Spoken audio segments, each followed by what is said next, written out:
الحمد للہ وکفا وسلام علی عبادہ الذین اصطفیٰ۔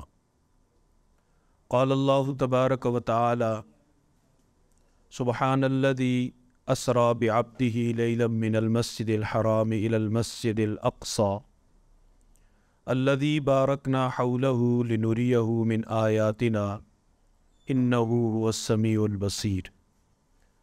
وقال النبی صلی اللہ تبارک و تعالی علیہ وسلم کنت نبیا وآدم بین الماء والطین او کما قال رسول اللہ صلی اللہ علیہ وسلم۔ محترم حاضرین و ناظرین، السلام علیکم ورحمۃ اللہ وبرکاتہ۔ آج کی ہماری گفتگو کا عنوان ہے معراج کی حکمتیں اور فلسفہ۔ رجب المرجب کا مہینہ اسلامی تاریخ میں اس اعتبار سے بھی اہمیت کا حامل ہے کہ اس مہینے میں نبی کریم صلی اللہ علیہ وسلم کو اللہ رب العزت نے معراج کے سفر کے ذریعے سے عرشوں پہ اپنے پاس بلایا اور اللہ کی جناب رسول اللہ صلی اللہ علیہ وسلم سے ملاقات ہوئی۔ جناب رسول اللہ صلی اللہ علیہ وسلم کو اللہ رب العزت نے تقریباً 3600 معجزات عطا فرمائے، 3600، اور ان 3600 معجزات میں سے معراج نبی کریم صلی اللہ علیہ وسلم کا ایک عظیم الشان معجزہ ہے۔ معراج کا سفر 2 حصوں پر مشتمل ہے۔ ایک حصہ مسجد حرام سے مسجد اقصی تک جو زمینی رستے کے ذریعے سے طے پایا، اور دوسرا حصہ مسجد اقصی سے لے کر اللہ رب العزت کے عرش تک، اسے معراج کہا جاتا ہے، اور پہلے سفر کے پہلے حصے کو اسرا کہا جاتا ہے۔ قرآن مجید میں اللہ رب العزت کا ارشاد ہے سبحان الذی اسری بعبدہ لیلا من المسجد الحرام الی المسجد الاقصی۔ پاک ہے وہ ذات جو اپنے بندے کو مسجد حرام سے مسجد اقصی تک رات کے وقت لے کر گئی۔ معراج کا مقصد کیا تھا؟ معراج کا فلسفہ کیا ہے اور معراج کی حکمتیں کیا ہیں؟ تو میرے بھائیوں اور عزیزوں، دنیا کا ایک اصول ہے کہ جب کسی کا کوئی دوست پریشانی میں ہوتا ہے، غم میں ہوتا ہے، تو سارے دوست مل کر اس کی پریشانی کو رفع کرنے کی کوشش کرتے ہیں، اس سے گپ شپ لگاتے ہیں۔ جب اس کا بوجھ ہلکا نہ ہو تو سارے کہتے ہیں کہ آؤ اسے کہیں سیر کے لیے لے چلتے ہیں، جب گھر سے باہر نکلے گا تو غم کا بوجھ ہلکا ہو جائے گا۔ امام الانبیاء صلی اللہ علیہ وسلم کی نبوت سے پہلے کی 40 سالہ زندگی انتہائی پرسکون اور پرامن تھی۔ آپ صلی اللہ علیہ وسلم سب سے زیادہ تعریف والی شخصیت ہے مکہ المکرمہ کی۔ بچپن سے ہی ہر گھر کے لاڈلے تھے، خاندانی اعتبار سے بھی اعلیٰ تھے۔ کبھی کسی معاملے میں جناب رسول اللہ صلی اللہ علیہ وسلم کی طرف کسی نے انگلی تک نہیں اٹھائی تھی۔ کوہ صفا پہ کھڑے ہو کے اعلان نبوت کرنا حضور کا جرم ٹھہرا، اور پھر اس کے بعد زندگی تبدیل ہو گئی۔ مکہ المکرمہ کے 13 سال امام الانبیاء صلی اللہ علیہ وسلم نے انتہائی تکلیف اور انتہائی پریشانی کے گزارے۔ اور ایک اصول ہے کہ اگر ایک آدمی بچپن سے ہی لوگ اسے برا بھلا کہتے ہوں، معاشرے کے اندر اس کی پہلے سے ہی کوئی عزت نہ ہو، تو اسے سخت الفاظ بھی اس پہ کوئی اثر انداز نہیں ہوتے۔ بچپن سے وہ گالیاں سنتا آ رہا ہو تو گالی اس کا سننا اس کا ایک معمول بن جاتا ہے۔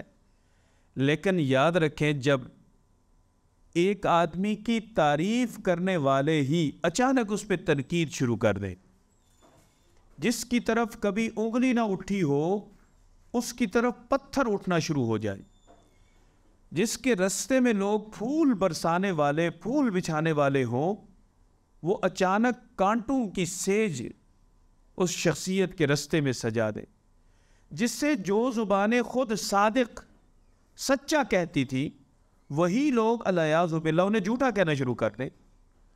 جو آپ کو کامل العقل امانت دار، سمجھدار اور ذہین ترین انسان کہتے ہو، اچانک وہی لوگ آپ کو پاگل کہنا شروع کر دیں، تو آپ اندازہ کیجئے کہ اس کی کتنی زیادہ تکلیف ہوتی ہوگی۔ اور پھر یہ تکلیفیں بڑھتی گئی۔ شیب ابی طالب میں حضور کو 3 سال تک محصور کر دیا گیا، آپ کی بچیوں کو طلاقیں دے دی گئی، آپ کی غم گسار اہلیہ محترمہ حضرت خدیجۃ الکبریٰ انتقال کر گئی، آپ کا ایک سہارا آپ کے چچا ابو طالب، ان کا بھی انتقال ہو گیا۔ مکہ المکرمہ سے نا امید ہو کر آپ طائف گئے تو مشہور واقعہ ہے کہ وہاں کا رد عمل بھی بڑا شدید تھا۔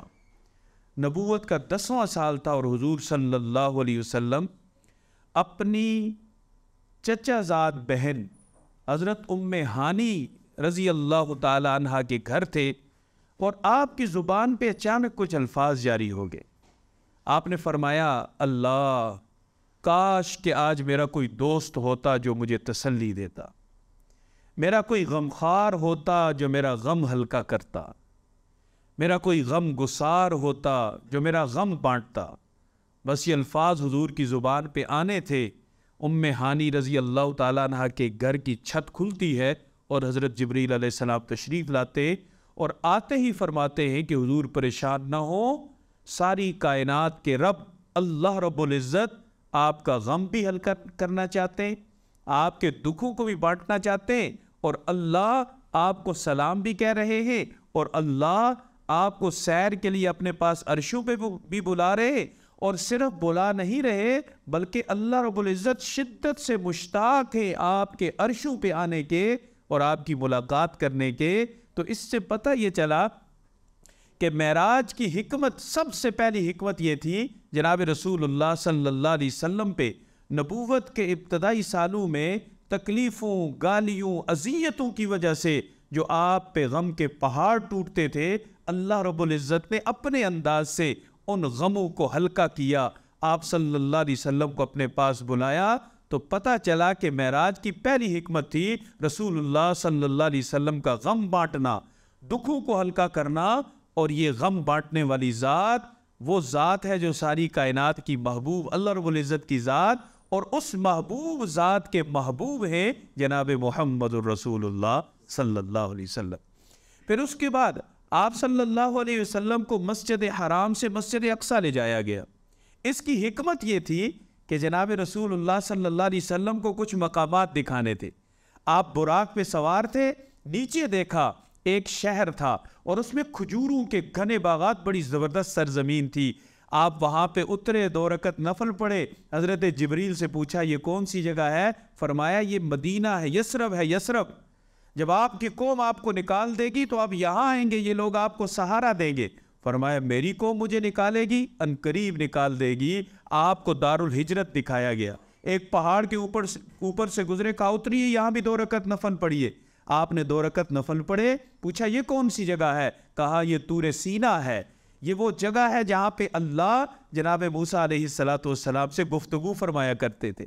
آگے چلے، ایک قبر نظر آئی، اس کے اندر ایک نورانی شخصیت وہ نماز پڑھ رہی ہے۔ پوچھا یہ کون ہے؟ کہا آپ کے بھائی حضرت موسیٰ علیہ السلام۔ کیا کر رہے؟ نماز پڑھ رہے۔ تو موسیٰ علیہ السلام کا قبر کے اندر نماز پڑھنا بھی کمال ہے، لیکن اللہ کا اپنے نبی کو جناب موسیٰ علیہ السلام کو اس حال میں دکھانا بھی کمال ہے۔ اور پھر جب وہاں سے آگے گئے تو مسجد اقصیٰ کے اندر پہنچے، تو یہ سفر زمین پہ کیوں کرایا گیا؟ سیدھا یہاں سے اوپر لے جایا جاتا۔ اس کی حکمت یہ تھی کہ میرے محبوب جہاں پہ آپ اور آپ کی سواری کے قدم لگیں گے، میں آپ سے وعدہ کرتا ہوں آپ کی امت وہاں کامیابی کے اور آپ کے دین کے جھنڈے گاڑ دے گی۔ اور اللہ رب العزت نے حضرت عمر رضی اللہ تعالیٰ عنہ کے دور کے اندر ہی مسجد حرام سے لے کے مسجد اقصیٰ تک کا سارا علاقہ مسلمانوں کو دے دیا، اور مسجد اقصیٰ پہ بھی اسلام کا جھنڈا لگا اور مسجد حرام پہ بھی اسلام کا جھنڈا لگا۔ اور پھر جناب رسول اللہ صلی اللہ علیہ وسلم نے مسجد اقصیٰ کے اندر نبیوں کی امامت کروائی۔ کیا حکمت تھی؟ اللہ نے آپ کا مقام بلند کیا تھا، سارے نبیوں سے اللہ نے یہ وعدہ لیا تھا کہ جب میرا آخری نبی آئے گا آپ نے اپنی امتوں کو تاکید کرنی ہے کہ ان کی مدد بھی کریں، نصرت بھی کریں اور ان پر ایمان بھی لائیں، تو سارے نبیوں نے جس شخصیت کا تذکرہ سنا تھا ان نبیوں کے دل میں شوق تھا کہ اس شخصیت کی ہم زیارت بھی کریں۔ جب آپ مسجد اقصیٰ کے اندر پہنچے، آسمانی فرشتے اور سارے نبی وہاں صفے باندھ کے کھڑے تھے۔ حضرت جبریل علیہ السلام نے آپ کا ہاتھ مبارک پکڑا، آپ کو مصلی پہ کھڑا کر دیا۔ یوں باضابطہ طور پہ ہمارے نبی کو امام الانبیاء بنا دیا گیا۔ آپ امام الانبیاء بھی بنے، اور مسجد حرام کے امام تو تھے ہی آپ۔ یہ قبلہ ثانی ہے، دوسرا قبلہ ہے۔ قبلہ اول مسجد اقصیٰ ہے، اس کے مصلی پہ حضور کو کھڑا کر کے اللہ نے یہ حکمت بتائی کہ اب دین بھی یہی ہے اور اس دین کا امام بھی یہی ہے۔ یہ قبلہ بھی میرے نبی کا ہے، وہ قبلہ بھی میرے نبی کا ہے۔ اور مسلمانوں، ایک تو میں نے تمہیں دے دیا حضور کی جائے پیدائش کی وجہ سے، وہاں کبھی کوئی کافر نہیں آ سکا۔ دوسرا قبلہ آزاد کرانا، یہ اللہ کی طرف سے تمہارے ذمہ قرض ہے، کیونکہ یہاں بھی تمہارے نبی کے قدم لگے اور وہاں بھی تمہارے نبی کے قدم لگے۔ یہ قرض اتارا تھا حضرت عمر رضی اللہ تعالیٰ عنہ نے، پھر ہم پہ چڑھ گیا۔ پھر اللہ نے سلطان صلاح الدین ایوبی کی صورت میں ایک عظیم مسلمان ہمیں دیے، دوبارہ انہوں نے یہ قرض اتارا، پھر ہم سے وہ قبلہ چھن گیا۔ اب تو قبلہ ثانی کے حالات بھی ناقابل بیان ہیں۔ جس طرف صورتحال جاری ہے وہ ناقابل بیان ہے۔ اللہ سے دعا کیجئے اللہ رب العزت قبلتین، دونوں قبلوں کو اللہ رب العزت ان شرور سے، فتنوں سے اور ان یہود و نصارہ کی سازشوں سے انہیں محفوظ فرمائے۔ تو امام الانبیاء بنا دیا گیا۔ وہاں سے حضور عرشوں تک پہنچے۔ عرش تک مخلوقات ہیں، فرشتے ہیں، جنات بھی مخلوق ہیں، انسان بھی مخلوق ہے، اور ایک یہ قرہ ہے جس میں ہم رہتے ہیں۔ اس کے علاوہ کروڑوں کی تعداد میں اس طرح کی گیندیں، وہ ہمارا جو نظام فلکی ہے اس کے اندر گھوم رہی ہے۔ اس میں کون رہتا ہے؟ ہمارے ایک تصور تو موجود ہے ایلینز کا کہ دوسرے سیاروں کی مخلوقات ہوں گی، ابھی تک ہماری وہاں رسائی نہیں ہے، لیکن مخلوقات ہیں اس ساری کائنات کے اندر۔ عرشوں سے اوپر کوئی نہیں، یہ قطعی بات ہے۔ اللہ رب العزت نے اپنے پیارے نبی کو عرشوں سے بھی اوپر بلایا اور دنیا کو حضور کا یہ مقام بتا دیا کہ جہاں تک کوئی مخلوق سوچ بھی نہیں سکتی، اس جگہ کو میں نے اپنے پیارے حبیب امام الانبیاء کی سیرگاہ بنا دیا، مقام مصطفیٰ بتایا، اور ساتھ ہی ختم نبوت کی طرف اشارہ کیا کہ جیسے عرشوں تک تمام مخلوقات کی انتہا ہے، یہاں سے آگے مخلوق کوئی نہیں، ایسے ہی میرے نبی پہ سارے نبیوں کی انتہا ہے، میرے پیارے حبیب کے بعد کوئی نبی نہیں، آپ میرے آخری نبی ہیں، آپ پہ میں نے نبوت کو ختم کر دی۔ پھر ایک حکمت اس کی یہ ہے کہ آج دنیا چاند پہ پہنچ گئی ہے۔ یہ دعویٰ تقریباً ایک عام سا دعویٰ بن گیا ہے، چاند پہ پہنچنا، اور چاند سے آگے کی کوشش ہو رہی ہے، مریخ کی طرف لوگ جا رہے ہیں، خربوں کہکشائیں، اور ایک کہکشاں میں اربوں خربوں ستارے۔ آپ چاند پہ پہنچیے، وہاں سے آپ مریخ پہ چلے جائیں، مشتری پہ چلے جائیں، عطارد پہ چلے جائیں، جہاں جہاں آپ جا سکتے ہیں، کتنی ایک جگہوں پہ جائیں گے، لاکھوں سال میں آپ چاند پہ پہنچے، وہاں سے آگے ہزاروں سال شاید مریخ تک لگ جائے، تو دنیا ختم ہو جائے گی، انسان اپنی سوچ کو پورا نہیں کر سکے گا۔ اللہ نے مقام مصطفیٰ بتایا کہ آج کی سائنس جتنی بھی ترقی کر جائے، وہ چاند پہ پہنچ جائے یا مریخ پہ پہنچ جائے، سائنس میرے نبی کے قدموں کی خاک تک نہیں پہنچ سکتی کہ 1450 سال پہلے اللہ نے حضور کو وہاں پہنچا دیا جہاں انسانیت اور مخلوقات کا تصور بھی ممکن نہیں۔ یعنی سائنس اس زندگی جیسی کروڑوں زندگیاں لے کے آئے، تب بھی وہاں تک نہیں پہنچ سکتی جو مقام مصطفیٰ ہے۔ اللہ رب العزت نے دنیا کو حضور کا مقام اور مرتبہ بتایا، اور پھر اللہ رب العزت نے ایک حکمت اس کی یہ رکھی کہ یہ بات بڑی توجہ طلب ہے۔ اللہ کا ایک اصول ہے، آپ محنت کریں، تکلیفیں اٹھائیں، ان تکلیفوں کا صلہ آپ کو ضرور ملتا ہے۔ آپ دنیا کی خاطر تکلیفیں اٹھائیں، ایک مضبوط عزم اور ارادے کے ساتھ چلتے جائیں، اس کا صلہ دنیا میں ملے گا۔ اللہ کی خاطر تکلیفیں برداشت کریں، اللہ رب العزت اس کا صلہ ضرور دیں گے. اللہ تعالیٰ کسی کا قرض نہیں رکھتے. اور جس کی تکلیفیں جس حیثیت کی جتنی زیادہ، اسے صلہ بھی اللہ تعالیٰ اپنی شان کے مطابق اسی طرح کا عطا فرماتے ہیں. میرے بھائیو، شاید مجھے اور آپ کو اس چیز کی سمجھ نہ آئے، کیونکہ ہم نے اللہ کے لیے، دین کے لیے کون سی تکلیف اٹھائی ہے ہی نہیں. ہمارے شیڈیول میں ہی نہیں ہے. جو ہم نے اپنی زندگی کا ایک شیڈیول بنایا ہے نا، پڑھائی، ڈگری، نوکری، شادی، فیوچر، بچے، ان کی تعلیم، ان کا اچھا مستقبل، اس کے بعد ریٹائرمنٹ، اور زیادہ سے زیادہ حج کروں گا. تو بھائی یہ حج کرنا یا نماز پڑھنا یا بچوں کو پالنا، اس میں دین کہاں ہے؟ یا دین کی خاطر تکلیف کہاں ہے؟ ہمارے شیڈیول میں ہی نہیں ہے کہ ہم نے دین کی خاطر کوئی قربانی دینی ہے، جان کی، مال کی، وقت کی، عزت کی، آبرو کی، کسی قسم کی کوئی قربانی. چونکہ ہم نے دی نہیں تو ہمیں اس کا ریوارڈ بھی نہیں ملا. جناب رسول اللہ صلی اللہ علیہ وسلم نے 40 سال سے لے کے 50 سال تک، نبوت کے 10ویں سال یہ جو واقعہ معراج ہوا نا، ان 10 سالوں میں وہ کون سی تکلیف تھی جو حضور کو نہیں پہنچائی گی؟ اور انسان سب سے زیادہ دکھی ہوتا ہے زبان کی تکلیف سے، اور خاص طور پہ وہ لوگ جو آپ کی تعریف کرنے والے اچانک تبدیل ہو جائیں اور آپ پہ تنقید کرنا شروع کرتے ہیں، اور اس تنقید کے ساتھ کوئی دلیل بھی نہ ہو، بس تنقید ہے. اس تنقید پہ دل بڑا دکھتا ہے. تو میں نے شروع میں بات بتائی کہ سچا کہنے والوں نے جھوٹا کہنا شروع کر دیا. کامل اکمل انسان کہنے والوں نے کہا آپ کو دماغ کا مسئلہ ہے. کسی ماہر نفسیات کے پاس آپ کو لے کے جاتے ہیں، آپ پہ جادو ہے، مسحور ہیں، مجنون ہیں، الیاذ باللہ جھوٹ بولتے ہیں، قرآن خود بناتے ہیں، کوئی فرشتہ آپ کے پاس نہیں آتا. اتنے بڑے بڑے تانے اور اذیت دینے کے لیے بلا وجہ کائنات کے سردار کی بچیوں کو طلاقیں دے دی، اور آ کے کہا میں نے آج محمد الرسول اللہ صلی اللہ علیہ وسلم کو ایسی تکلیف پہنچائی ہے کسی نے نہیں پہنچائی ہوگی، میں نے ان کی بیٹیوں کو طلاق دے دی. حضور کے سامنے گند ڈالا گیا. آپ سجدے میں اوپر اونٹ کی اوجڑی ڈالی گئی. جس جسم مبارک پہ مکھی بھی نہیں بیٹھتی تھی اس کی طہارت اور خوشبو کی وجہ سے، اور جسم مبارک کو گندی اوجڑی سے متعفن کیا گیا. آپ کو گالیاں دی گئی، کیا کیا نہیں ہوا. اور پھر جب اللہ نے اس کا صلہ دیا، انسان یوں بلند ہوتا ہے. حضور نے جتنی تکلیفیں برداشت کی، اللہ نے جب بلند کرنا شروع کیا تو عرشوں پہ پہنچا کے چھوڑا. اتنا بڑا بدلہ، اتنی زیادہ عزتیں اور تکلیف کا اتنا عظیم صلہ اللہ نے دنیا میں دیا، تو آخرت تو ہے ہی حضور کے لیے. جنت کی چابی اللہ نے حضور کو دی ہے.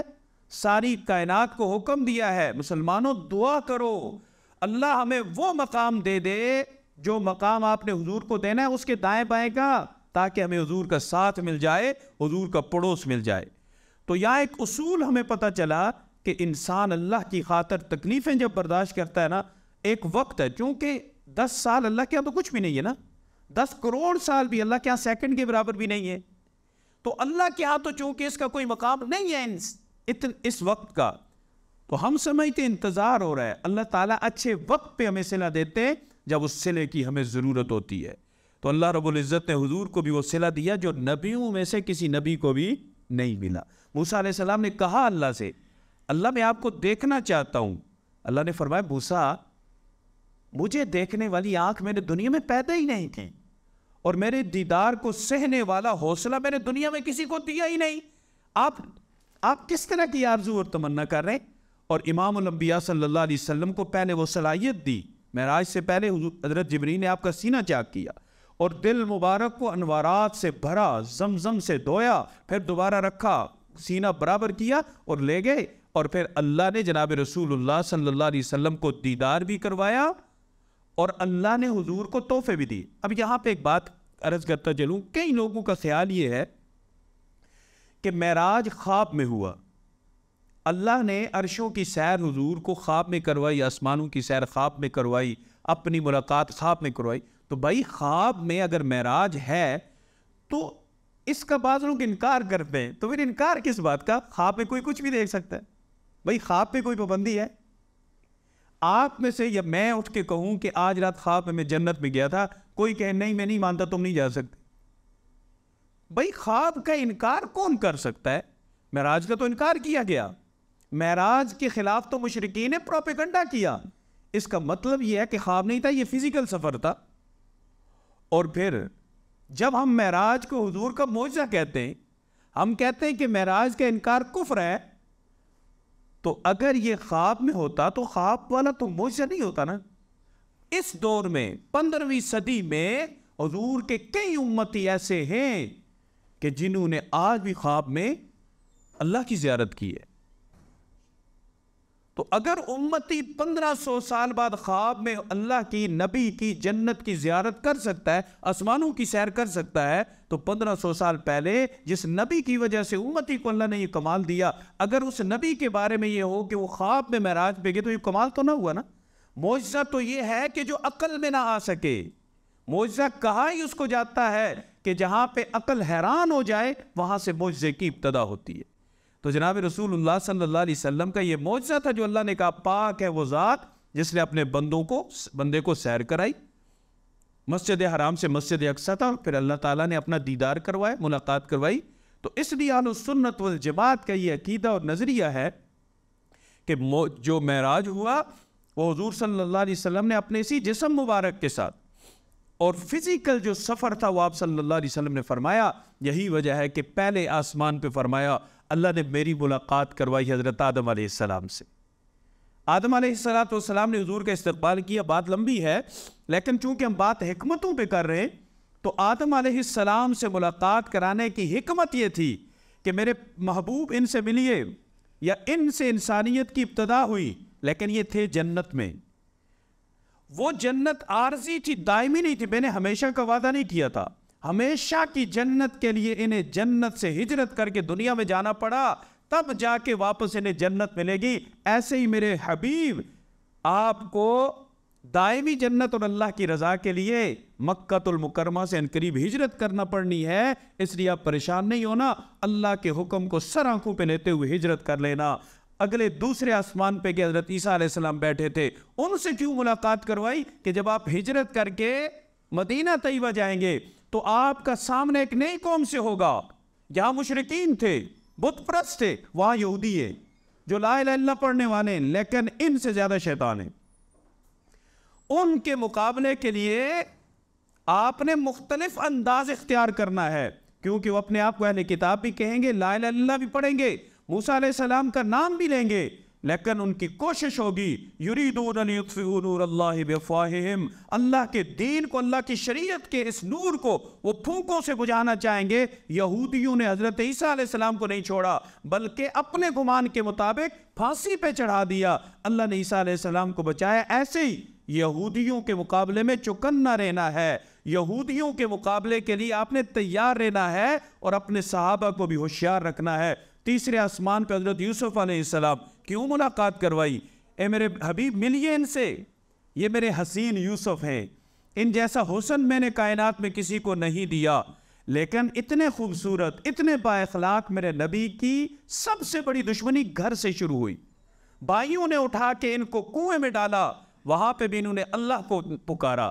اللہ نے کنویں سے اٹھایا، طاقت بھی دی، حکومت بھی دی، تخت پہ بٹھا دیا. وہی بھائی جب سر جھکا کے آئے، انہوں نے انتقام نہیں لیا بلکہ جو انہوں نے کیا، ان قریب آپ مکہ فتح کریں گے، آپ کے سارے مکے والے بھائی سر جھکا کے کھڑے ہوں گے. آپ نے ان والا طرز عمل اختیار کرنا ہے. اور جناب رسول اللہ صلی اللہ علیہ وسلم نے جب مکہ المکرمہ فتح کر لیا تو آپ کے سامنے وہی سارا منظر تھا. سارے گردنیں جھکائے کھڑے تھے کہ ابھی حکم ہوگا اور ہمارا سر تن سے جدا ہوگا. تو جو جملے یوسف علیہ السلام نے فرمائے تھے وہی جملے جناب رسول اللہ صلی اللہ علیہ وسلم نے اپنے بھائیوں کے لیے فرمائے. لا تثریب علیکم اليوم یغفر اللہ لکم، اللہ آج تم پہ کوئی پکڑ نہیں ہے، جاؤ، میں نے بھی تمہیں معاف کر دیا. اور اللہ سے میری دعا یہ ہے اللہ تعالیٰ بھی تمہیں معاف کر دے.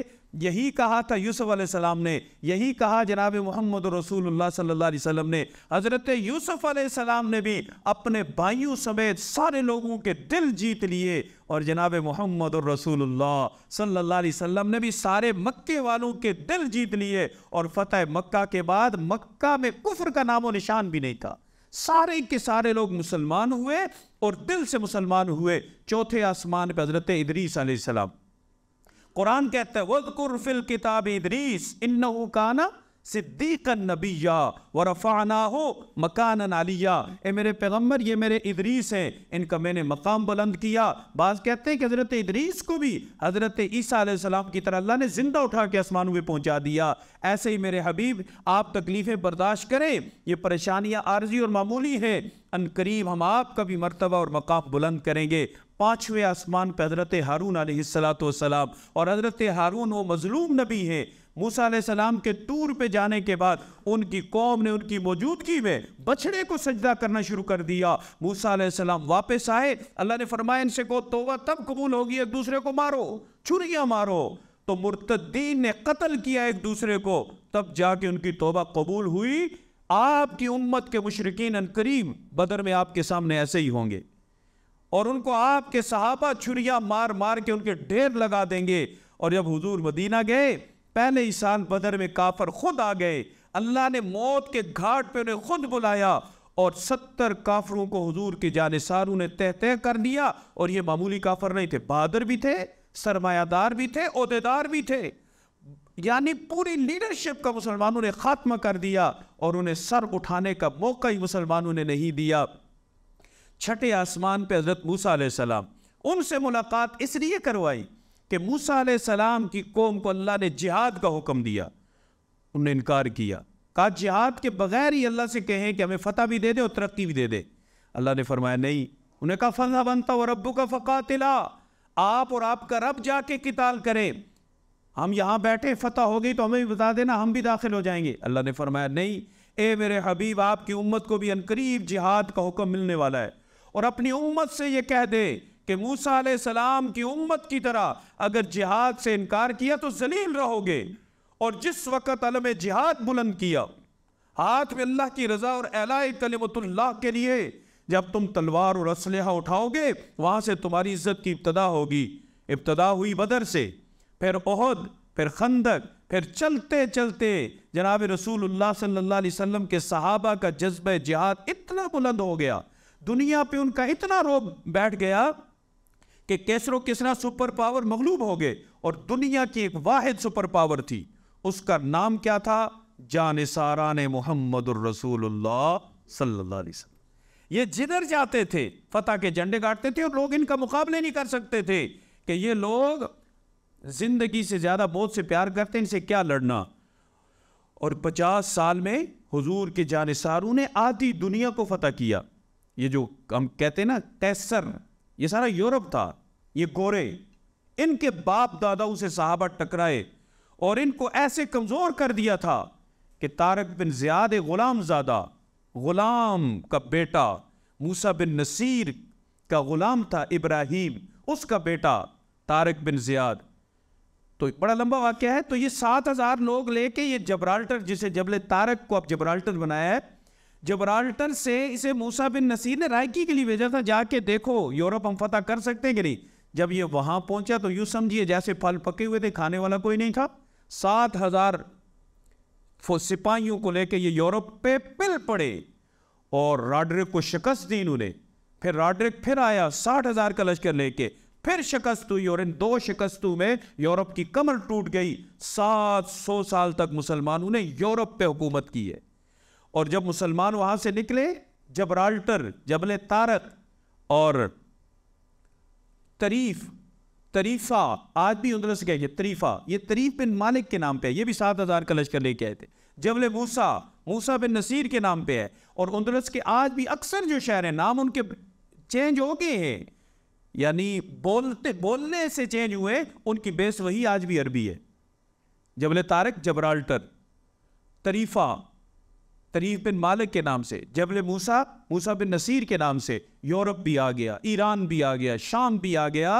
تو آدھی دنیا سے زیادہ 50 سال، اور پھر اس کے بعد سلطنت عثمانیہ اور مغلیہ سلطنت کے دور تک ہر طرف اسلام ہی اسلام تھا۔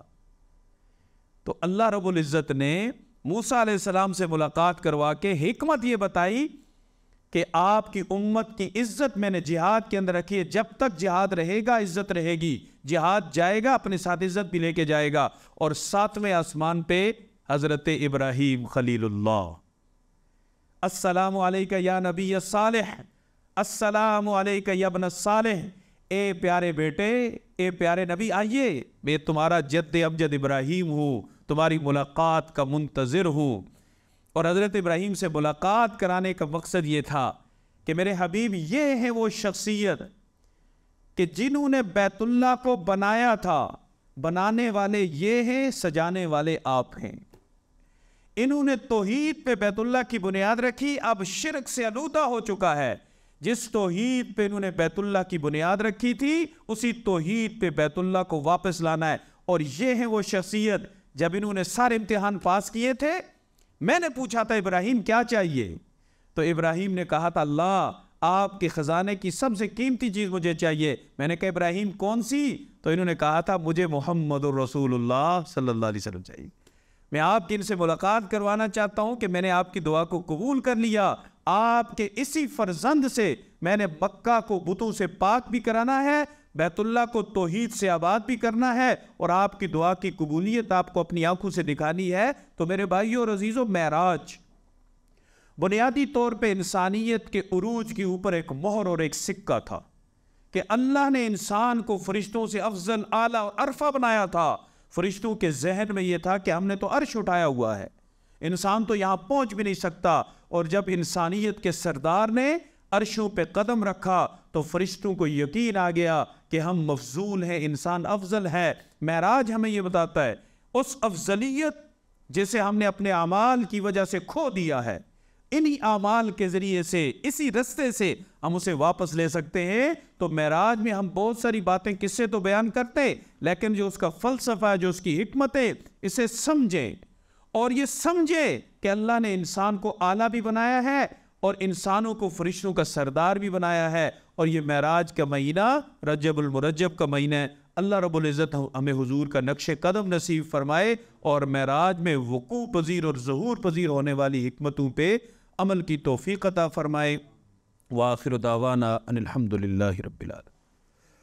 الحمدللہ رب العالمین والعاقبۃ للمتقین والصلاة والسلام علی رسولہ محمد وآلہ واصحابہ اجمعین۔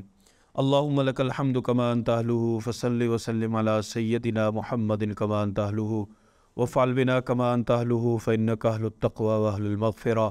یا اللہ کریم جو کہا سنا اسے اپنی بارگاہ میں قبول فرما لے۔ یا اللہ کریم اس پہ ہم سب کو عمل کرنے کی توفیق عطا فرما دے۔ جتنے بھائی بزرگ یہاں شریک ہوئے یا اللہ سب کی دنیا اور آخرت کی ساری جائز حاجات کو، نیک تمناؤں کو غیب کے خزانوں سے پورا فرما دے۔ ہماری بیماریوں کو شفا سے تبدیل فرما دے، ہمارے مرحومین کی مغفرت فرما دے، جتنے ہم زندہ ہیں ہمیں ہدایت اور صراط مستقیم سے مالا مال فرما دے۔ وصلی اللہ تعالی علی خیر خلقہ محمد وآلہ وسلم۔